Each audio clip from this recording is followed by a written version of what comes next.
Yes, what is the role of a security card?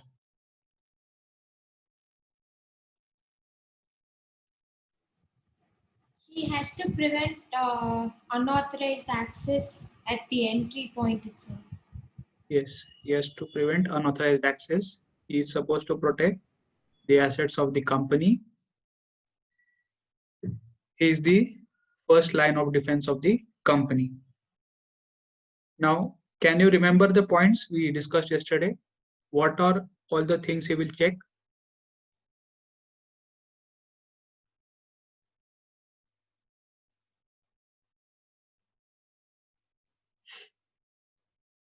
ID cards, PIN number, biometric devices, cryptography, and Password. password. What is cryptography?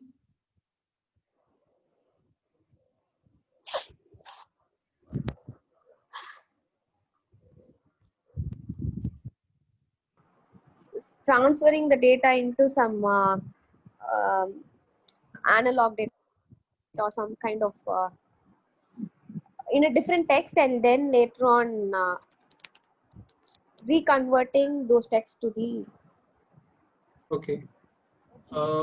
Normally, digital to analog and analog to digital. This conversion is done by a modem. Now, what happens in cryptography? Here, we will write a simple message that we can understand. Then we will convert that text into ciphertext. Ciphertext is, if you read it normally, it is meaningless. Okay, you need to have an algorithm to read a ciphertext. So this conversion of clear text to ciphertext is called cryptography. Why do we do this? To ensure the security of data which is being transferred. We will use cryptography, then PIN number, that is personal identification number, then password. Your password should be alphanumeric. It should not be your phone number. It should not be your name. It should not be your date of birth. Then you should use small letters, capital letters. After that, it should be changed periodically, reset after regular intervals. Then identification cards and biometric devices. What are biometric devices? They record your bodily features as voice recognition, retina scanning, and it has also some additional security measures. So these were the boundary controls. Here, if the person is an unauthorized user, we will stop him physically using boundary controls. Now let's see.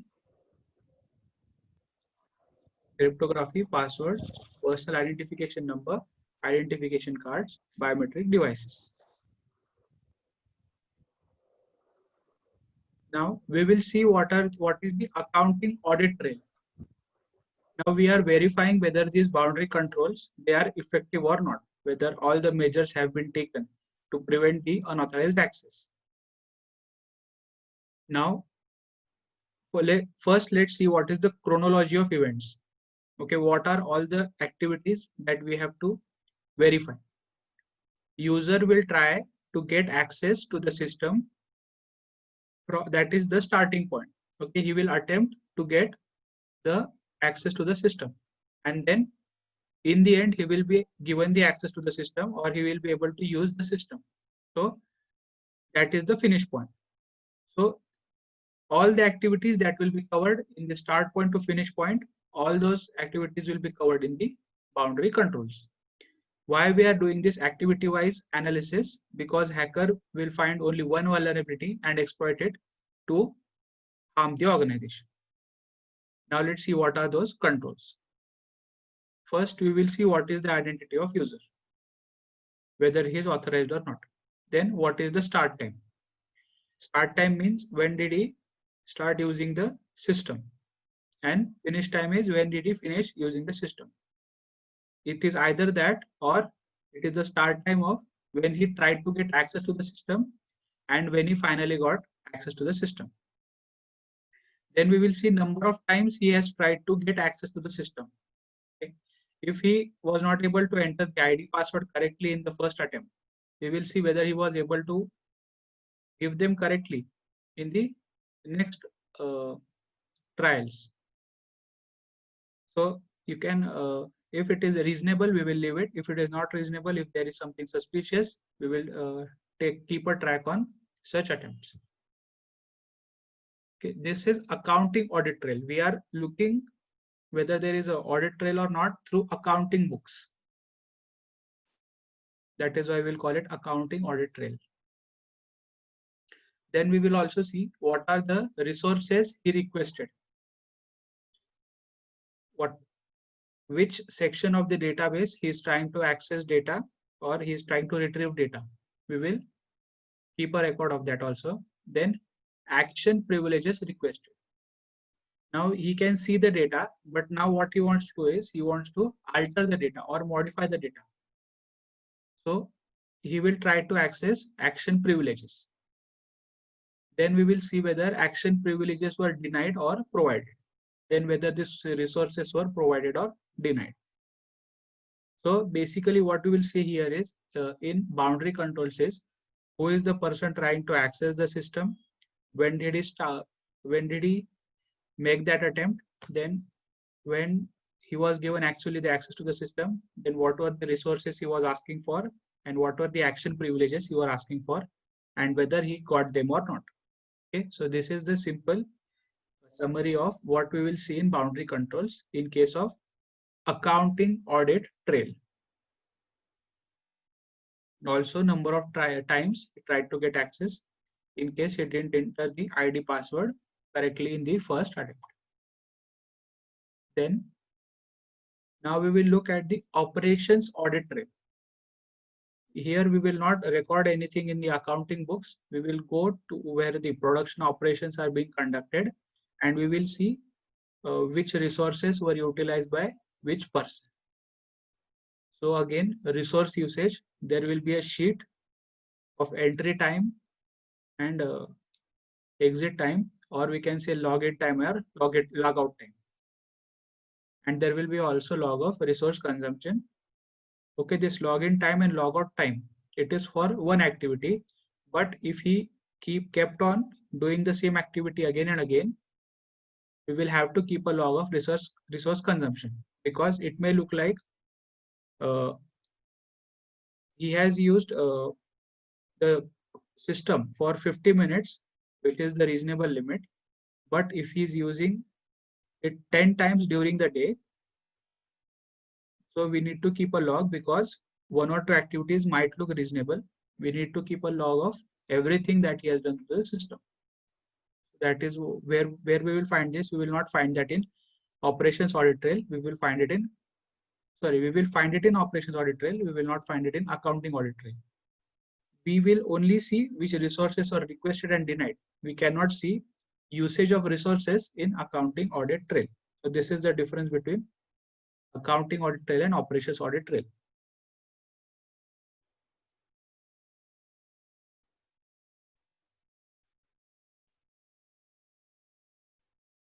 Okay, this is the receptionist you're talking about. Is interested with doing data entry into the system. Now we will see what all errors can occur in data entry. First,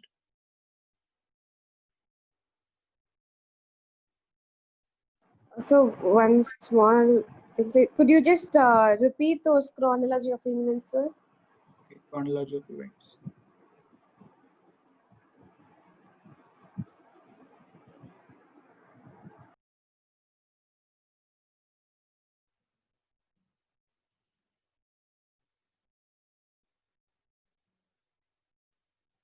Okay, when a security guard will stop you from entering the organization, what is the first thing he will ask for? He will ask for ID card. ID card. Okay. So what he wants to verify is whether you are an authorized user or not. Basically, what he is verifying is your identity. Then if you are authorized person, he will allow you inside the organization. If you are not, he will not allow you to enter the organization. After that, there will be a register where you have to sign, where you have to write your name, your in time, and your initials. Okay, these three things you have to write in the register. And you also, when you are leaving the organization, again we have to also write the out time, okay, the time at which you left the organization. Now the security personnel, what he will say is, after you write your name, timing and signature, what he will see is in the previous month or in the previous days, whether you are coming at the right that requisite time, whether you are signing it that way, and whether you are writing your name in the same handwriting or not. All these things security guard will keep a track on, so that unauthorized person should not enter the organization looking like an authorized person. Then if there is a frequency or there is a deviation, he will report it directly to the management. Then management will see what were the resources he used in the organization, in which room he was sitting, then whether he went to the storage room, backup room, or server room and all. So we will also keep a track of what resources he used and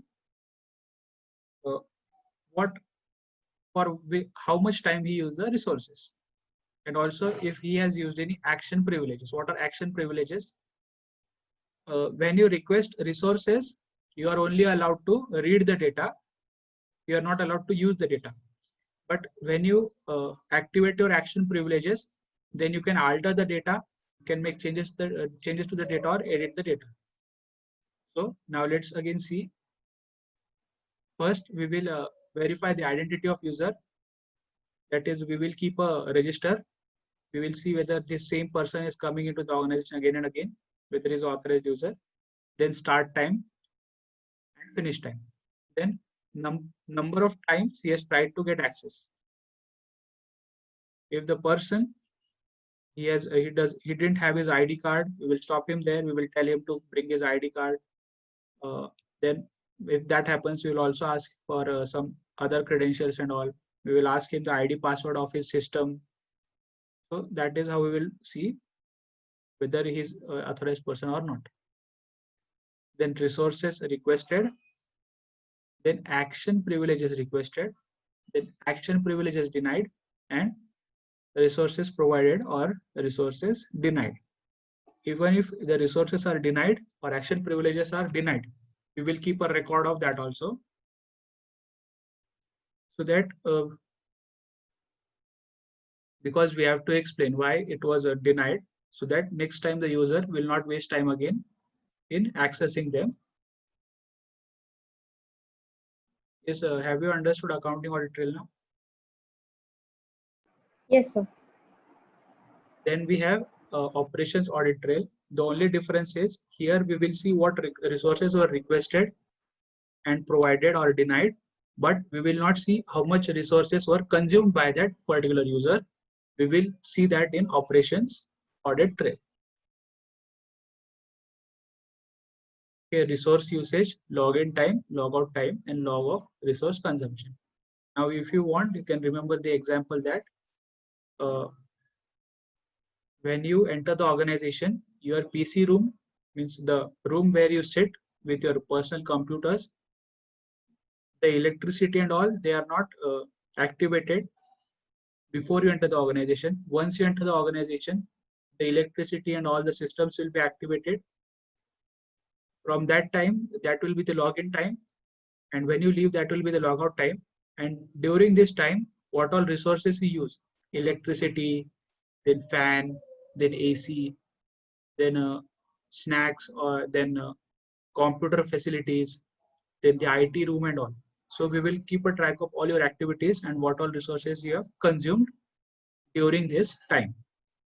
Okay, you cannot keep a record of this by doing accounting. Okay, it has to be a person who is dealing in operations, so that he can find out the cost per person for these facilities. So that is something that operations management can do. This is not something accounting person can do. So you can remember this as accounting audit trail and operations audit trail. Accounting audit trail will have resources details.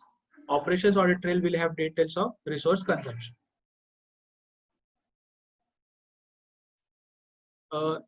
You remember operating costing? we have that occupancy rate, that these many rooms of the hotels were occupied for this much month. Okay, that is not something accountant can do. That is something a cost accountant can do. Okay, so that is why we call it operating costing. Here we will call it operations audit trail.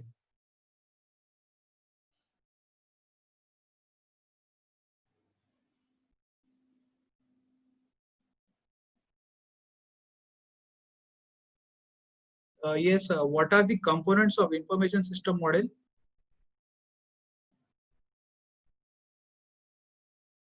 Sorry, steps of a information system model.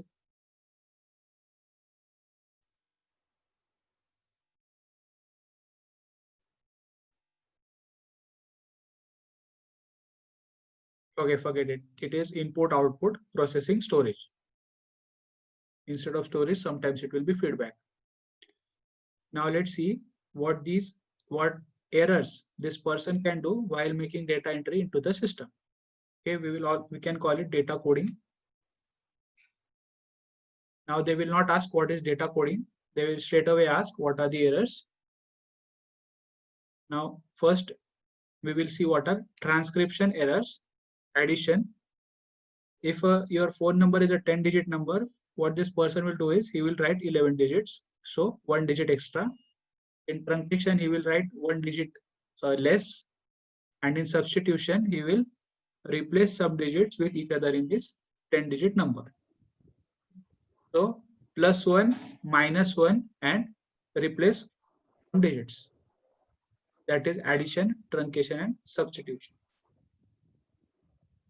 Then we have transposition errors. Now, single transposition.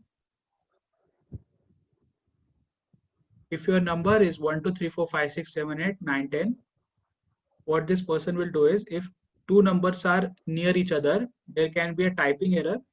Like it should be 1, 2, 3, 4. He will write 1, 3, 2, 4. So adjacent digits will be replaced, or you will say transposed. Adjacent cells are transposed. That is what is a single transposition. Now what is multiple transposition is the cells are not adjacent, the digits are not adjacent, but still they are replaced. Like instead of 1, 2, 3, 4, we will write 4, 3, 2, 1. So this is called multiple transposition, because here this is not a typing error. This is completely some different data he is writing down. So these were the errors, transcription errors and transposition errors. These errors were data coding errors. Then source document. Yes, sir. What are the types of data integrity controls?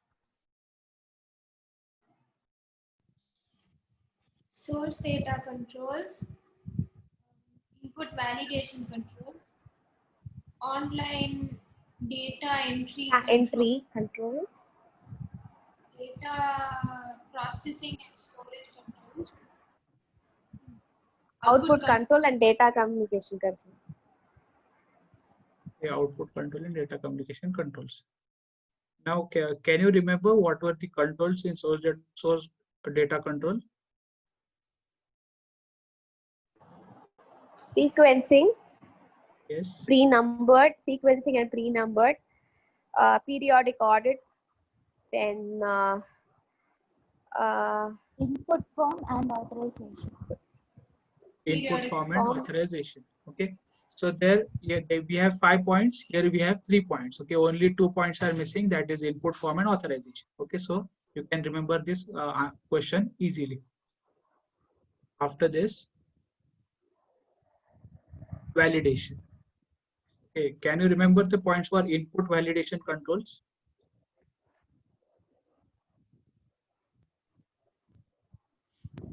limit check, range check. Yes. Picture check. Then we had valid code check. Limit check, check, and Check valid code check.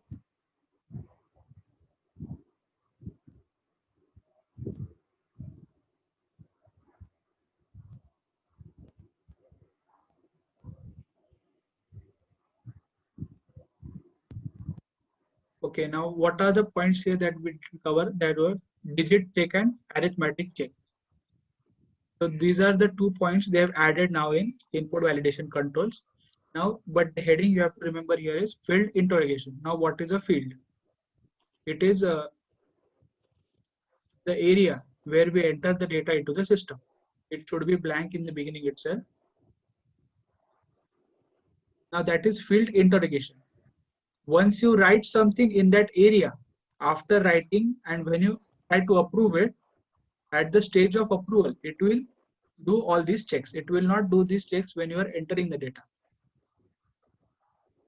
That is field interrogation. Then record interrogation. After you have entered the data, it will do reasonableness check. Now, what is reasonableness check? If it is asking your gender, whether it is a male or female or anything else, you can't write a number there. Okay, so the answer you are giving, it must be reasonable. Then we have valid sign. If you are having a income tax liability, the amount should be positive, and if it is a refund, it should be negative. So according to that, you must use the valid sign. Then sequence check. What is sequence check?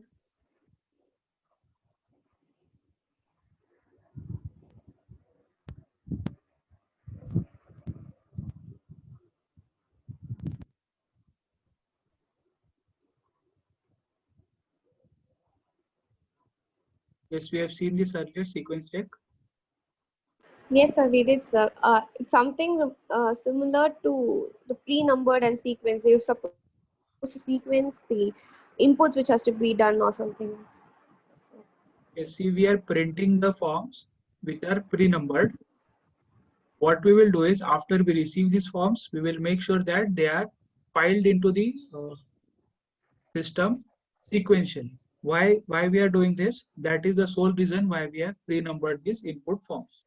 Okay, so sequence check, what we will do is, if documents are not in order or they're not logically in order. Okay, what is logically in order? We should be able to understand the flow of transactions. Okay, that is how we will do sequence check. If you cannot understand the flow, or if you are organizing them in order, which will make you better understand the flow, that is what we will do in sequence check. Now, file interrogation. Okay, now we have entered the data into the system. Now we will do interrogation file by file. Earlier, what we were doing is, we were doing field interrogation, then record interrogation. Now we are doing file interrogation. First control is version usage. Now, if your personal computer, it shuts down in between when you are working on Excel, after you turn on your computer, it gives you 3 options that this data was auto saved, then this is the data that was saved at this time, which document would you like to save? Okay, so what you should do is, you should select the updated and latest document and save it. So similar to that, version usage, you will use the latest version of the document and not the earlier previous version. So what this version usage will verify is whether you are using the updated and latest version or not of the file. If it was edited later, then you must use the edited version. After that, for files, we must do internal and external labeling. Now, what is labeling?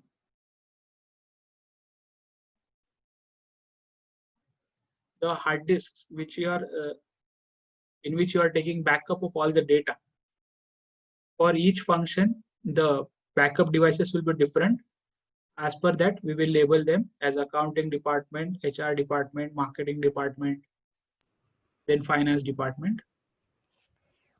Sir, please repeat file interrogation, sir. Version usage also, should I repeat? Yes, sir. Once again, version usage. Now, it has been a long time since we were using Windows XP. Now we have Windows 10 and all. So what we will do is whether we will use the latest version of the Windows. Okay. So this is an example of using the latest version of system software. Here we are talking about using the latest version of a file. If you have a Excel file and the system shuts down in between, after you log in again into the system, the Excel will show you 3 files. Okay, the first file was auto saved immediately after the system was shut down. Then the second file was auto saved before some time. Now what you should do is you should save the particular Excel file which is updated and has all the work that you had done just before the system had shut down. So you will use the version which is updated and latest. So that is version usage. Yes, sir. Did you understand now? Yes, sir. Okay, if you have not understood now, I can give another example. No issues.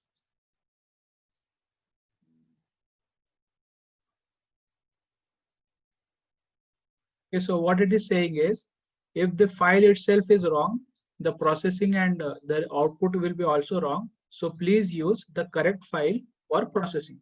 That is what is version usage is saying. Don't use the earlier old files.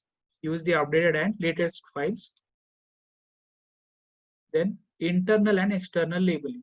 Okay, we talked about external labeling, that for different functions we will have different hard disks as backup devices. So what we will do is we will label them with a sticker that this is the hard disk or a backup device for the accounting department, finance department, human resources department, or the marketing department. So that is external labeling. Now what is internal labeling? In internal labeling, we will differentiate the information as assets, liabilities, vulnerabilities, threats, and all.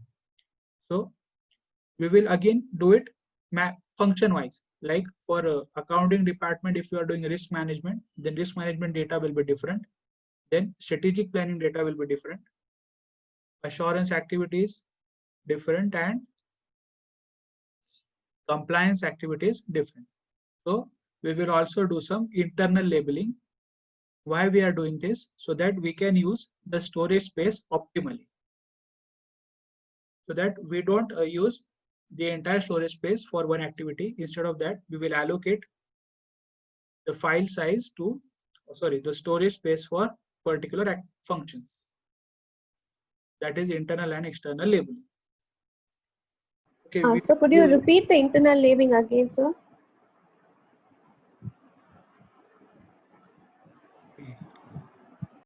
You must have seen hard disks. What are hard disks? 1 TB, 2 TB, 5 TB, and all. Now, if you have these hard disks, and if you don't label them, you can't understand what are the contents of the backup devices. Like if I upload a YouTube video, but I don't give in the description the details of the questions I have covered in that YouTube video, then what will happen is you will have to see all the data once again instead of jumping right to the question that you want to learn. So that is what I'm doing. I'm doing external labeling. Okay, what I'm doing is I'm doing external labeling. Now what is internal labeling? If the size of the backup device is 5 TB or 2 TB, and I am storing the data for 4 functions, what I will do is, as per the importance of the function, I will divide that storage space and I will allocate data accordingly. For example, now we have 4 activities: strategy planning, risk management, assurance activities, and compliance activities. What I will do is I will either apportion that 5 TB or 2 TB in 4 parts, or if any function has more importance, I will accordingly apportion it. So what I am doing is I am apportioning the storage space as per function. That is what is internal labeling. You can also call it logical labeling. In the auditing of information system, we have learned what is a logical scheme and external storage. So that is what we are doing here. We are storing it logically. Okay, so have you understood now what is internal labeling? Yes, sir. Okay, if you want to remember, you can remember the C drive, D drive, E drive, and F drive. If you want, you can store the program files in C drive, then your entertainment and all in D drive, then your education related documents in E drive, and personal documents in F drive. That is what you have done, is you have done internal labeling. Now, if you are using 3 laptops, you will assign 1 laptop to yourself, then 1 to your brother, and 1 to your parent. That is external labeling. And not just that, if all the 3 devices are similar, you will put a sticker on it that this is my computer, this is my sister's computer, this is my parent's computer. That is external labeling. So in exam, what you have to write is the data will be stored on backup devices. We will put a sticker on it to have clarity of the contents of the backup devices. Also, in the backup device, we will allocate the data as per the data of functions which is stored in the backup devices. Okay. After that, data file security. We will install the security controls for the files to ensure CIA. What is CIA? Confidentiality, integrity, and availability.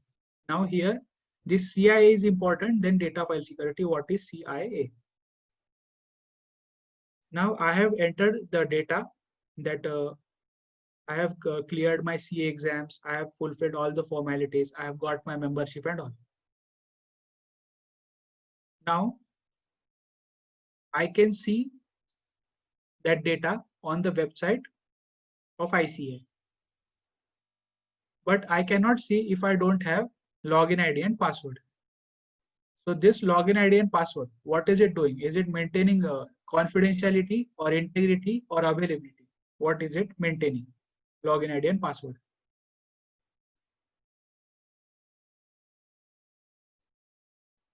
Integrity, and all 3, sir. Yes, confidential. Okay, who is saying confidentiality? Yeah, Malak. Yes, why confidentiality? Because if I know the password, I can only access to that file. No, nobody can access to that if they don't know my password. That is correct. Here we are maintaining confidentiality.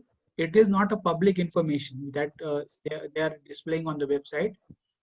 So by using login ID and password, we are ensuring confidentiality. It should not be the case that everyone is seeing confidential information. Then, okay, don't relate this to the classification of information. That question, don't relate this to that. This is a completely different question. Then integrity. Now, if someone else was able to see my data without ID and password, you can say the integrity of the data was not maintained. Okay. And after that, if someone was able to change the data, we can say, sorry, if someone was able to change the data, we will say the integrity of the data was compromised. So the person should not be able to see the data and also change the data. That is what data integrity controls are installed for. So we will make sure that confidentiality, integrity, and availability of data is maintained by doing data file security. What is availability? It should be available to me when I log in. If it is not available to me, there is no use of security in that case. So once again, what is CIA? It is confidentiality, integrity, and availability. After that, so these were the first 4 controls we have: version usage, labeling, and CI.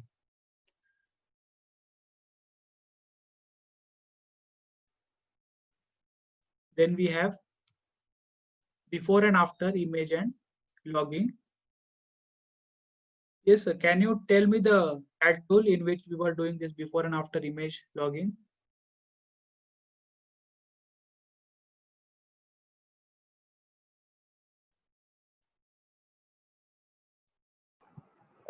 One type of technique which we followed for is it snapping, sir? Snapshot. Okay, Yes, snapshot. snapshot. Tell me, why do we use snapshot? What is so special about snapshot? If anything is unauthorized, you I mean, yeah, unauthorized information is being done with, you take the before effect and you take the after effect of it to know the flow of transaction exactly. Yes, that is correct. So whenever we initiate a transaction, if the details are different than the normal details, or the transaction looks as a suspicious transaction, what we will do is, before processing the data, we'll start taking images of the transaction. Then during processing and after it has been processed or executed, and we will keep a record of all this and send it to auditor immediately. Okay. In case of SCARF, what we will do is we will maintain a database, and then auditor, as per his convenience, he will access this database. How we can do it? Because Snapshot doesn't have data collection capability, but SCARF has data collection capability. Why I took this is because this before and after image and logging, this is the audit trail objective. We can see the audit trail because of this. So that is what is before and after image and logging. We'll continue after 2 minutes.